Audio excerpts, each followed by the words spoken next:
Hello friends, welcome to day trader Telugu and good evening. Sensex 224 points gain అయ్యి 46,890 దగ్గర close అయితే, Nifty 58 points gain అయ్యి 13,741 దగ్గర క్లోజ్ అవ్వడం జరిగింది. ఇవాళ మార్కెట్లో ఉన్న అప్డేట్స్ మాట్లాడుకునే దానికంటే ముందు ఎఫ్ఐఎస్ ఒక డేటా గురించి మాట్లాడుకోవాలి. నవంబర్ 2వ తేదీ నుంచి స్టాక్ మార్కెట్లో, ఇండియన్ స్టాక్ మార్కెట్స్లో ఎఫ్ఐఎస్ 1,00,000 కోట్ల దగ్గరగా అయితే పెట్టుబడులు అయితే చేయడం జరిగింది. అండ్ మార్కెట్ ఎప్పుడు ఒకే డైరెక్షన్లో ఫ్లో అవుతుండదు, ఏదో ఒక పాయింట్ ఆఫ్ టైంలో మార్కెట్లో కరెక్షన్ అయితే వస్తుంది. కాకపోతే ఎఫ్ఐఎస్ ఇలా స్ట్రాంగ్గా బయింగ్ చేస్తున్నంత వరకు కూడా మార్కెట్లో ఒక stability and positive view maintain అవుతూ ఉంటుందన్న విషయం మనం గుర్తుంచుకోవాలి.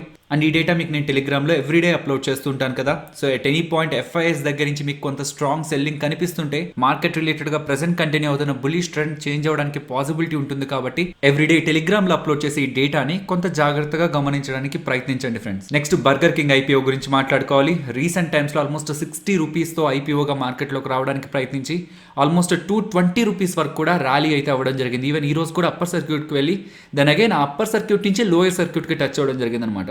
సో చూస్తే మనకు 10% దగ్గరగా ఫాలో అయినట్టు కనిపిస్తుంది. కానీ హైయర్ ప్రైస్ నుంచి ఆల్మోస్ట్ 18% దగ్గరగా బర్గర్ కింగ్ షేర్ ప్రైస్ అయితే ఇంట్రోడే సెషన్స్ లో ఫాలో అవడం జరిగింది. లాస్ట్ 4 ట్రేడింగ్ సెషన్స్ లో 265% దగ్గరగా బర్గర్ కింగ్ షేర్ ప్రైస్ అయితే ర్యాలీ అయితే అవ్వడం జరిగింది.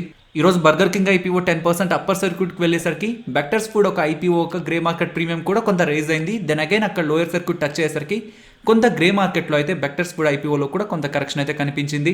ఈ రోజుతో బెక్టర్స్ ఫుడ్ ఐపీఓ ఒక సబ్స్క్రిప్షన్ అయితే క్లోజ్ అయితే అవ్వడం జరిగింది friends. Entire IPO nearly 200 times over గా సబ్స్క్రైబ్ అవ్వడం జరిగింది. కంపెనీ ఆఫర్ చేస్తున్న దానికంటే కూడా మాకు ఎక్కువగా షేర్స్ కావాలని ఎవరైతే ఐపీఓలో ఎక్కువ అప్లికేషన్స్ వేస్తారో, సో అప్పుడు లాటరీ విధానంలో ఐపీఓ అయితే అలాట్ అవ్వడం జరుగుతుంది ఫ్రెండ్స్. సో లాటరీ విధానంలో అలాట్ అవుతున్నప్పుడు కంపల్సరీగా మనం వేసిన అప్లికేషన్కి ఐపీఓ అలాట్ అవ్వాలని గ్యారంటీ అయితే ఉండదు. And present vectors food IPO ఒక గ్రే మార్కెట్ ప్రీమియం 230 రూపీస్ దగ్గరగా అయితే రన్ అవుతుంది. సో ఇది మనం పర్సంటేజ్లో మాట్లాడుకుంటే ప్రెసెంట్ ఉన్న కండిషన్స్లో బెక్టర్స్ ఫుడ్ ఐపీఓ మార్కెట్లో లిస్ట్ అయితే 80% దగ్గరగా లిస్టింగ్ గెయిన్స్ రావడానికి పాసిబిలిటీ ఉంటుందన్నమాట. నెక్స్ట్ జూబిలెంట్ ఫుడ్ వర్క్స్ గురించి మాట్లాడుకోవాలి ఫ్రెండ్స్. ఈ రోజు మార్కెట్ ఓపెన్ అవ్వకముందు almost 755 around Jubilant food works in focus అని పెట్టి, జూబిలెంట్ ఫుడ్ వర్క్స్ వాళ్ళు స్టార్ట్ చేస్తున్న కొత్త బిజినెస్ రిలేటెడ్గా ఒక అప్డేట్ చేయడం జరిగింది కదా. యాక్చువల్గా ఇప్పటివరకు జూబిలెంట్ ఫుడ్ వర్క్స్ అంటే డామినోస్ బిజినెస్ బయట బాగా గ్రో అవుతూ ఉంటే జూబిలెంట్ ఫుడ్ వర్క్స్ వాళ్ళకు కూడా మంచి రెవెన్యూ జనరేట్ అవుతూ ఉంటుంది. సో ఇప్పటి వరకు వాళ్ళు పిజ్జా రిలేటెడ్గానే సక్సెస్ అయితే చూడడం జరిగింది ఫ్రెండ్స్. ఈవెన్ డోనట్ బిజినెస్ కూడా వాళ్ళు చేయడానికి ప్రయత్నించారు, కానీ దాంట్లో అంత సక్సెస్ అయితే అవ్వలేదు. కాకపోతే వీళ్ళ బ్రాండ్ నుంచి ఏక్దమ్ అనే ఒక బ్రాండ్తో బిర్యానీ అవుట్లెట్స్ని స్టార్ట్ చేయడం జరిగిందనమాట. 2017 నుంచి స్విగ్గీ జొమాటోలో మోస్ట్ ఆర్డర్డ్ ఐటమ్ ఏదైనా ఉందంటే అది బిర్యానీ అంటున్నారు. ఒక్కొక్క ఏరియాలో ఒక్కొక్క బిర్యానీ కొంత ఫేమస్గా ఉంటుందన్నమాట. కాబట్టి వీళ్ళు ఏం చేస్తున్నారంటే 20 డిఫరెంట్ టైప్ ఆఫ్ బిర్యానీస్ ఏక్దమ్ అనే ఒక బ్రాండ్తో అయితే లాంచ్ చేయడం జరిగింది. ఇంట్రాడే సెషన్స్లో పెరిగిన 4 to 5% గెయిన్స్ కాదు, కానీ కమింగ్ డేస్లో ఒకవేళ ఈ సెగ్మెంట్లో వీళ్ళు సక్సెస్ అవ్వగలిగినట్లయితే మాత్రం జూబిలెంట్ ఫుడ్ వర్క్స్ రిలేటెడ్గా అదొక లాంగ్ టర్మ్ వాల్యూని అయితే క్రియేట్ చేస్తుందని నేనైతే బిలీవ్ చేస్తున్నాను. But coming to food industry, taste అనేది మేజర్ రోల్ ప్లే చేస్తుంది అనమాట.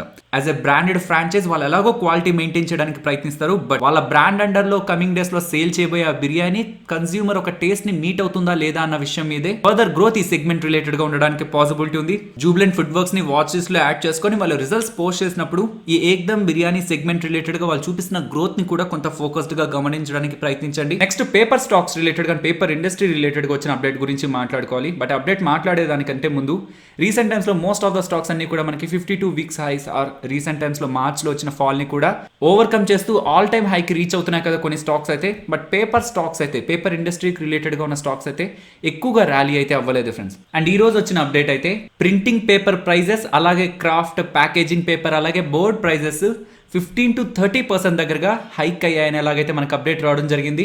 ఎప్పుడైతే ప్రైజెస్ మనకి పెరుగుతాయో వాటిని సప్లై చేస్తున్న వాళ్ళకి అది అడ్వాంటేజే కదా. సో ఇప్పుడు మనం జేకే పేపర్ కి సంబంధించిన అఫీషియల్ వెబ్సైట్ లో ఉన్నాం.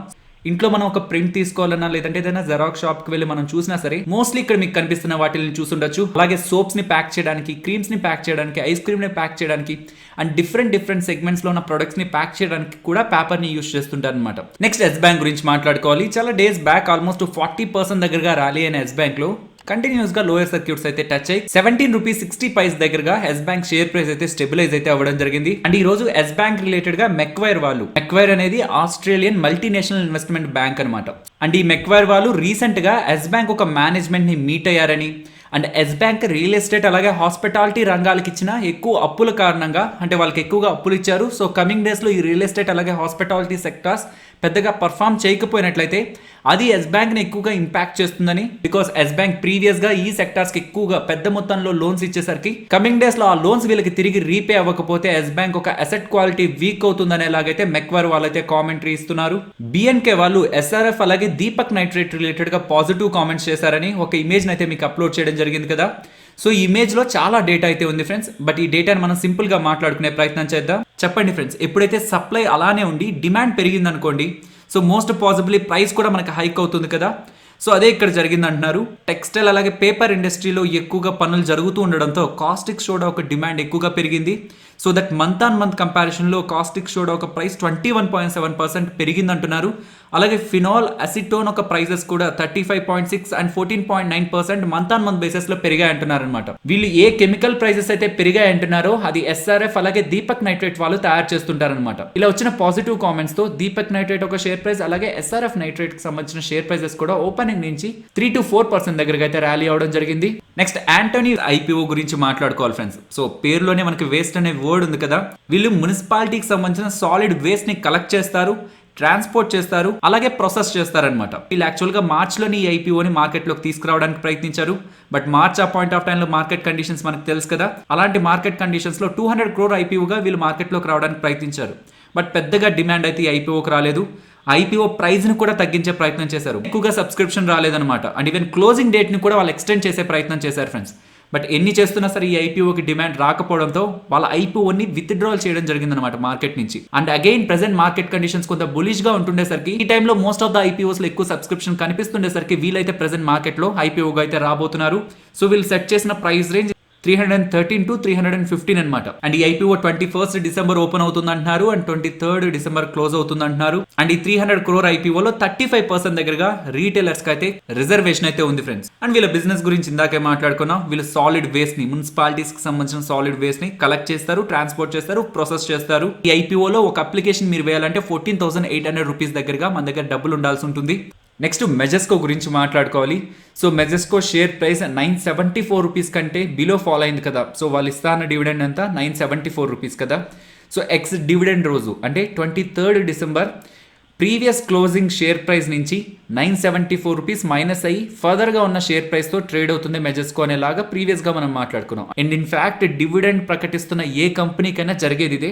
కాకపోతే మెజెస్కో వాళ్ళు ప్రకటించిన డివిడెండ్ 974, కానీ ప్రెసెంట్ డివిడెండ్ కంటే తక్కువ ప్రైస్లో ట్రేడ్ అవుతుంది కాబట్టి షేర్ ప్రైస్ నెగిటివ్కి వెళ్ళడానికి పాసిబిలిటీ ఉందా అని మన సబ్స్క్రైబర్స్ అయితే కామెంట్ సెక్షన్లో అయితే క్వశ్చన్ అయితే రైజ్ చేయడం జరిగింది. ఇప్పటి వరకు స్టాక్ మార్కెట్లో ఏ షేర్ ప్రైస్ కూడా నెగిటివ్కి అయితే వెళ్ళలేదన్నమాట. సో క్రూడ్ ఆయిల్ ప్రైజెస్ అయితే మనకి రీసెంట్ టైమ్స్లో నెగిటివ్కి వెళ్ళాయి, కానీ షేర్ ప్రైజెస్ అయితే ఇప్పుడు నెగిటివ్కి వెళ్ళలేదు. బట్ అలాంటి కండిషన్ రావడానికి కూడా పాసిబిలిటీ అయితే తక్కువగా ఉంది friends. Maybe exchanges negative share ప్రైస్కి వెళ్లకుండా ఆ డివిడెండ్ని కూడా అడ్జస్ట్ చేయడానికి కూడా పాసిబిలిటీ ఉంటుందన్నమాట. స్టాక్ మార్కెట్లో ఇలాంటి ఎగ్జాంపుల్స్ మనకి రేర్గా కనిపిస్తుంటాయి కాబట్టి ఎటువంటి యాక్టివిటీ తీసుకోకుండా కమింగ్ డేస్లో మెజెస్కో షేర్ ప్రైస్ ఎలా మారుతుంది, ఎక్స్ డివిడెండ్ రోజు ఎలా చేంజ్ అవుతుంది అన్నది అయితే లైవ్లో గమనించడానికి ప్రయత్నించండి. నెక్స్ట్ నిఫ్టీ అలాగే bank Nifty support and resistance మాట్లాడుకుందాం. సో ఈ సపోర్ట్ అలాగే రెసిస్టెన్స్లు మనం నిన్నటి వీడియోలో మాట్లాడుకున్న లెవెల్సే. కొత్తగా నేను 13,830 లెవెల్ని అయితే యాడ్ చేయడం జరిగింది.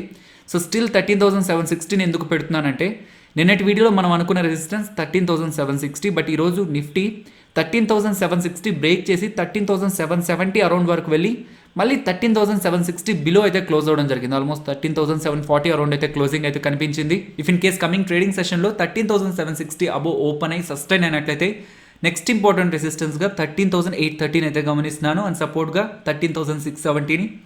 నెక్స్ట్ నిఫ్టీ ఆప్షన్ చైన్ గమనించే ప్రయత్నం చేద్దాం. ఇప్పుడు మీరు చూస్తున్నది 24th December weekly expiry contract data.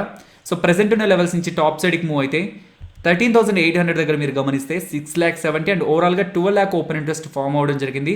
But 14,000 లెవెల్ని మీరు గమనిస్తే ఓవరాల్గా అయితే 24 lakh అండ్ ఇంట్రాడేలో అయితే 11 lakh ఓపెన్ ఇంట్రెస్ట్ ఫామ్ అవ్వడం జరిగింది friends. If in case 13,800 level break అయ్యి టాప్ సైడ్ సస్టైన్ అయినట్లయితే నెక్స్ట్ ఇంపార్టెంట్ రెసిస్టెన్స్గా మనం 14,000ని గమనించాల్సి ఉంటుంది. అండ్ ప్రెసెంట్ ఉన్న లెవెల్స్ నుంచి డౌన్ సైడ్కి మూవ్ అయితే గమనిస్తే 13,700 దగ్గర నెక్స్ట్ వీక్ ఎక్స్పైరీలో 12 lakh ఇంట్రాడేలో అండ్ ఓవరాల్గా 15 lakh ఓపెన్ ఇంట్రెస్ట్ అయితే ఫామ్ అవ్వడం జరిగింది. సో 13,700 లెవెల్ బ్రేక్ అవ్వదని పుట్ రైటర్స్ అయితే 12 lakh దగ్గరగా ఓపెన్ ఇంట్రెస్ట్ ఇంట్రాడేలో ఫామ్ చేశారు. కాబట్టి 13,700 లెవెల్ బ్రేక్ చేయనంత వరకు కూడా నిఫ్టీ 14,000 వరకు మూవ్ అవడానికి పాసిబిలిటీ ఉంటుందని మనం ఎక్స్పెక్ట్ చేయొచ్చు. సో ఫైనల్ ఇది ఫ్రెండ్స్ మన వీడియో నచ్చిందా?